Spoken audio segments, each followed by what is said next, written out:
ओम नमः शिवाय। शिव महापुराण रुद्र संहिता सतीखंड अध्याय 11 काली आख्यान। देवर्षि नारदे पूछ्યું, હે બ્રહ્મા, ભગવાન વિષ્ણુના ગયા પછી તમે શું કર્યું? હું શિવ પ્રિયા ઉમાની આરાધના કરવા લાગ્યો, બ્રહ્માએ ઉત્તર વાળ્યો। પછી વળી તે આગળ કહેવા લાગ્યા, મારી પ્રાર્થનાને લીધે યોગ માયા દેવી ચામુંડા પ્રગટ થયા। તેમના દિવ્ય રૂપનું મને દર્શન થયું। ચારે ભુજાઓથી યુક્ત સિંહ પર બિરાજમાન, તેજથી દીપતા લલાટવાળા અને અદ્ભુત કાંતિથી યુક્ત તે હતા। મેં અનેક પ્રકારે વંદના કરતા કહ્યું, હે દેવી, આપ જ સનાતન શક્તિરૂપ છો। પોતાની માયાથી જગતને મોહિત કરો છો। જગત સંચાલક આપ જ છો। મારી સ્તુતિથી પ્રસન્ન થયેલા દુર્ગા કહેવા લાગ્યા, હે બ્રહ્મા, આપે મને કેમ યાદ કરી? દેવીની આજ્ઞા લઈને બ્રહ્માએ કહ્યું, શિવજીએ સ્ત્રીને કારણે મારી નિંદા કરી છે, તેથી હું પણ ઈચ્છું છું કે તેઓ સ્ત્રીનો પરિગ્રહ કરે। તેઓ તો હંમેશા સમાધિમાં જ રહે છે। આપ જઈને તેમને મોહિત કરો। ક્ષીરસાગરના ઉત્તર કિનારે પ્રજાપતિ દક્ષ તપસ્યા કરે છે। આપને માટે જ તેણે આ તપસ્યા આરંભ કરી છે। દિવ્ય રૂપ ધારણ કરી દક્ષની કન્યા રૂપે આપ જ જન્મ લો અને ભગવાન શિવજીની આપ જ અર્ધાંગિની બનો, તેવી મારી પ્રાર્થના છે। દેવી ચિંતામાં પડી ગયા। તેમણે બ્રહ્માને ઉદ્દેશીને કહ્યું, હે બ્રહ્મા, આપ અજ્ઞાન લોકો જેવી વાત કેમ કરો છો? ભગવાન સદાશિવને મોહિત કરવાનો આપનો વિચાર આપના માટે કલ્યાણકારી નહીં હોય। અવિકારી શિવને મોહિત કરવાથી શું?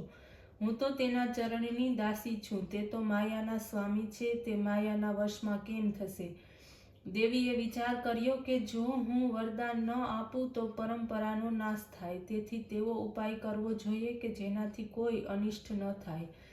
તેમણે શિવજીના ચરણ કમળનું ધ્યાન કર્યું। ધ્યાન દ્વારા જ આજ્ઞા મેળવી દેવી કહેવા લાગ્યા, હે બ્રહ્મા, તમારું આ કથન સત્ય છે કે સદાશિવને મોહિત કરનારા કોઈ નથી।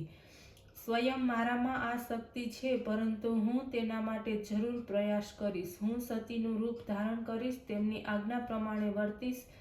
આવું કહીને દેવી અંતર્ધ્યાન થઈ ગયા। અધ્યાય 12 દેવી દ્વારા દેવની આરાધના। જગત માતા શિવનું ચરિત્ર નારદને સંભળાવ્યું ને સાંભળ્યા બાદ નારદને તે ચરિત્રની આગળ સાંભળવાની ઈચ્છા થઈ।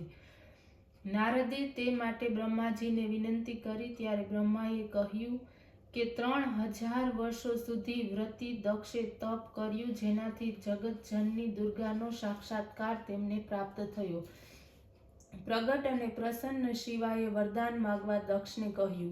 પ્રજાપતિ દક્ષે કહ્યું, મેં તો બ્રહ્માના કાર્ય માટે આપનું સ્મરણ કર્યું હતું। ભગવાન શિવજી રુદ્ર નામથી બ્રહ્માના પુત્ર રૂપે અવતર્યા છે। આપનો અવતાર હજી થયો નથી। આપ તેને મોહિત કરો, જેનાથી તે આપને પોતાની સહધર્મચારિણી તરીકે ગ્રહણ કરી શકે। પ્રજાપતિની મનોકામનાને જાણીને દેવી શિવાએ વરદાન આપ્યું।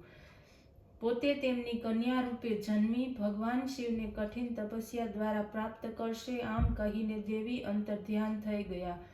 આ વરદાનને પ્રાપ્ત કરીને પ્રજાપતિને અત્યંત પ્રસન્નતા થઈ અને તે ઘેર આવીને પોતાની મનોકામનાની સિદ્ધિની રાહ જોવા લાગ્યા। અધ્યાય 13 નારદ સંવાદ। બ્રહ્માએ કહ્યું, પ્રજાપતિના વિવિધ પ્રકારના માનસી સૃષ્ટિનો વિસ્તાર થતો ન હતો। બ્રહ્માએ તેમને ઉપાય બતાવવા કહ્યું। તમે મૈથુન ધર્મનો આશ્રય કરો। તે આ વાતનો પ્રજાપતિએ સ્વીકાર કર્યો। તેનાથી 10,000 પુત્રો જન્મ્યા। તેમણે પંચજન્યની કન્યા સાથે વિવાહ કર્યો। પ્રજાપતિએ તેમની આજ્ઞા કરી સૃષ્ટિનો વિસ્તાર કર્યો। સૃષ્ટિની ચિંતામાં તે પુત્રો પૂર્વ દિશામાં સમુદ્ર સંગમ ઉપર તપ કરવાને માટે ગયા। પરંતુ હે નારદજી, તમારા કહેવાથી તેઓ પ્રવૃત્તિ માર્ગમાંથી પાછા ફરીને નિવૃત્ત માર્ગનો આશ્રય થયા। પછી દક્ષે પંચજન્યની કન્યામાં હજારો પુત્રો ઉત્પન્ન કર્યા, પરંતુ તે પણ પોતાના ભાઈઓના માર્ગને અનુસર્યા। દક્ષ પોતાના પુત્રોને વિરક્ત બનતા જોઈને દુઃખી થયા। ક્રોધના આવેશમાં આવીને તેમણે તમારી ખૂબ નિંદા કરી અને તમને શાપ આપતા કહ્યું કે મારા પુત્રોને તમે જ બહેકાવ્યા છે।